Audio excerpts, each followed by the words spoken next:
একবার চিন্তা করে দেখুন, আপনি এমন একটি ঘরে আটকে গেছেন যেখানে অদ্ভুত সব ঘটনা ঘটছে, আর বাইরে বেরোনোর কোনো রাস্তাই নেই। ঠিক এমনই কিছু ঘটতে যাচ্ছে আমাদের আজকের কাহিনীতে।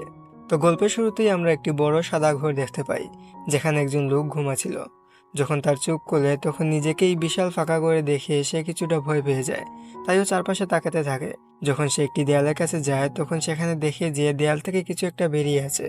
কিছুক্ষণ পরীক্ষা নিরীক্ষা করার পর যখন সে অদ্ভুত জিনিসটির উপর চাপ দেয় তখন দেয়াল থেকে হাজার হাজার বেবি এঞ্জেল বেরিয়ে আসে, এবং কিছুক্ষণের মধ্যেই তারা আবার দেয়ালের ভেতরে চলে যায়।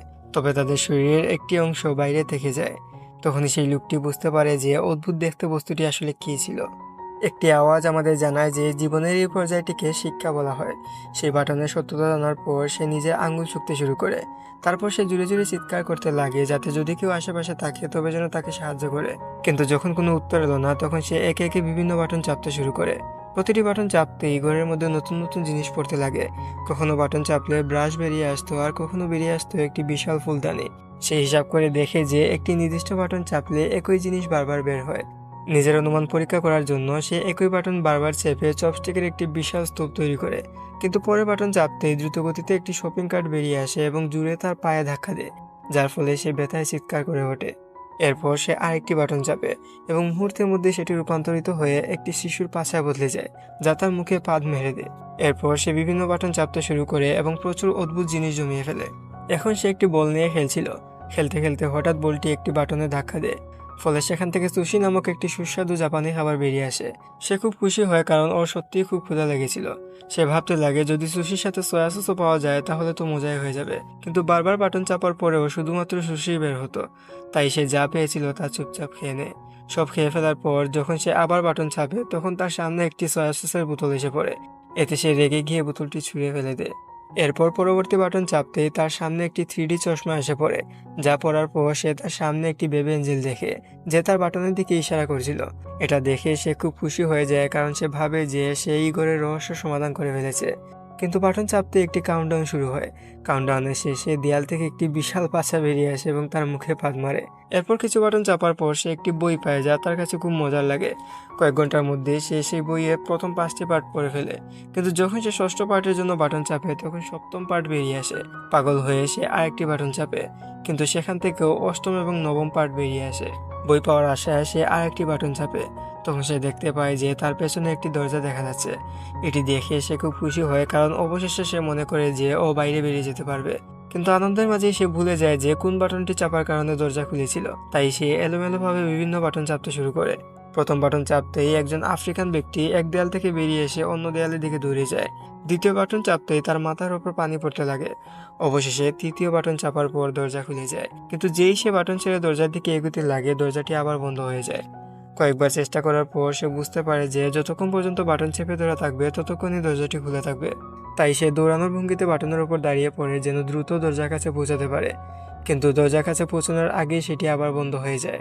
এরপর সে বিভিন্ন পদ্ধতি চেষ্টা করে, কিন্তু কোনো কিছুই কাজে আসে না। সে শপিং কার্টে বসে দ্রুত দরজার দিকে ছুটে যাওয়ার চেষ্টা করে, কিন্তু সেটাও ব্যর্থ হয়। এরপর সে বুদ্ধি খাটিয়ে বাটনের ওপর একটি ফুলের টব রেখে দেয়, কিন্তু সেটি এতটা ভারী ছিল না যে বোতামটিকে চাপা দিয়ে রাখতে পারে। তাই সে ভাবে যে টবটিকে ভারী করতে হবে। তাই সে পানি দেওয়ার বাটন চাপে, যাতে টবে পানি ভর্তি করা যায়। কিন্তু পানি তার শরীরের বাইরে আর কোথাও পড়ছিল না। তারপর সে বুদ্ধি খাটিয়ে টবটিকে সুশি দিয়ে পূর্ণ করে। খুব কষ্টে সে সেটা নিয়ে আসে, কিন্তু ভুলবশত টবটি আরেকটি বাটনে রেখে দেয়, যার ফলে একটি লোক বই পড়তে পড়তে দৌড়ে দেয়াল থেকে বেরিয়ে আসে এবং তার সাথে ধাক্কা খেয়ে টবটি ভেঙে যায়। এতে সে রাগ এবং হতাশায় চিৎকার করতে লাগে। এরপর সে আরও কিছু ছোট ছোট পদ্ধতি চেষ্টা করে, কিন্তু দরজা প্রতিবার তার পৌঁছানোর আগেই বন্ধ হয়ে যাচ্ছিল। তবে এক সময় ভুলবশত একটি বাটন চাপায় একটি দড়ি নিচে পড়ে যায়। সে হিসাব করে দেখে যে দড়ি দিয়ে ঝুলে সে দ্রুত দরজার কাছে পৌঁছাতে পারে, এবং এমনই ঘটে। কিন্তু যখন সে দেয়ালের পেছনে থাকা দরজা খোলার চেষ্টা করে তখন জানতে পারে যে দরজা খুলতে একটি চাবি প্রয়োজন। তাই দেয়ালটি বন্ধ হওয়ার আগে সে আবার ঘুরে ফিরে আসে। ভেতরে এসে সে দেয়ালে লাথি মারে, তখন একটি চাবি আকাশে ভেসে ওঠে। তবে দরজার মতো এই চাবিটিও বোতাম চাড়লেই কিছুক্ষণ পর অদৃশ্য হয়ে যেত। এখন তাকে কোনো উপায় বের করতে হবে যাতে সে দ্রুত চাবি নিয়ে দরজায় পৌঁছাতে পারে। কিন্তু যখন সে আবার চাবির বাটন চাপে তখন দেয়াল থেকে একটি কুকুর বের হয়ে আসে এবং তার দিকে ঘেউ ঘেউ করতে থাকে। এটা দেখে সে আবার বিভ্রান্ত হয়ে যায়, কারণ সব বাটন থেকে এক এক করে অনেক কিছু বের হচ্ছে। পরে সে সঠিক বাটন খুঁজে বের করে এবং তার উপর সুস্থির একটা টুকরা রাখে। মোট 12 বার ব্যর্থ হওয়ার পর শেষ পর্যন্ত সে চাবি নিয়ে দরজার কাছে পৌঁছায়, কিন্তু এখনো বিপদ শেষ হয়নি। দরজার ওপরের দিকে একটি নম্বর লোকলাও তালা ছিল, তাই সে আবার দ্রুত ঘরের ভেতরে যায়। কিন্তু ভেতরে ঢোকার সময় আবার দেয়ালটি জুড়ে তার পিঠে আঘাত করে। হতাশ হয়ে সে রাগে একটি প্লাঞ্জার ছুঁড়ে মারে আর সেটিকে একটি বাটনে চাপ দেয়, ফলে আফ্রিকান লোকটি আবার বেরিয়ে আসে। কিন্তু এবার সে লক্ষ্য করে যে সেই আফ্রিকান লোকটির মাথায় 3টি সংখ্যা লেখা ছিল, অর্থাৎ এই নাম্বারের সাহায্যে সে দ্বিতীয় তালাটি খুলতে পারবে। এবং তাই হয়। দরজা কিছুটা আটকে ছিল, তাই তাকে একটু অতিরিক্ত জোর লাগাতে হয়, কিন্তু ঠিক তখনই দেয়ালটি আবার নিচে নেমে যায়। সেখানে এতটুকু জায়গা ছিল না যে দরজাটি পুরোপুরি খুলতে পারবে। সে হতাশ হয়ে সেখানেই বসে পড়ে এবং কাঁদতে লাগে। তার ঘরের ভেতরে সময় মনে পড়ে, যেখানে তার কাছে অনেক কিছু ছিল। সে বাইরে বেরোতে পারতো না ঠিক, কিন্তু যে জিনিসগুলো তার কাছে ছিল সে তার মূল্য বুঝতে পারেনি। হঠাৎ তার বাম পাশ থেকে একটি বাতাস বয়ে আসে। তারপর সেই ফেক দেয়ালটি খুলে যায় এবং সে একটি নতুন ঘরে চলে আসে, যেখানে আলো কিছুটা কম ছিল। ঘরে ঢুকতে দরজাটি বন্ধ হয়ে যায়। একটি আওয়াজ আমাদের জানায় যে জীবনের এই পর্যায়টিকে প্র্যাকটিস বলা হয়। ঘরের ভেতরে সে বিভিন্ন বাটন চাপতে শুরু করে। একটি বাটন চাপতেই একজন সিঙ্গার মুখ থেকে আগুন বের করে, অন্য বাটন চাপলে রাশিয়ার জাদুঘরের জাদু ব্যর্থ হয়ে যায়। তৃতীয় বাটন চাপতেই চীনে এক ব্যক্তি তার নিজের কুকুরদের ওপরে ঘেউ ঘেউ করতে শুরু করে। সে দেখে যে এই ঘরে কোনো ছাদ ছিল না, বরং উপরের দিক থেকে আলো আসছিল। এবার তার মনে একটি ভিন্ন ধারণা আসে। সে বাটনগুলো চাপার পরিবর্তে সেগুলো ধরে ধরে উপরে চড়তে শুরু করে। প্রতিটি বাটন চাপার সাথে সাথে পৃথিবীর বিভিন্ন জায়গায় আশ্চর্যজনক জিনিস ঘটতে লাগে।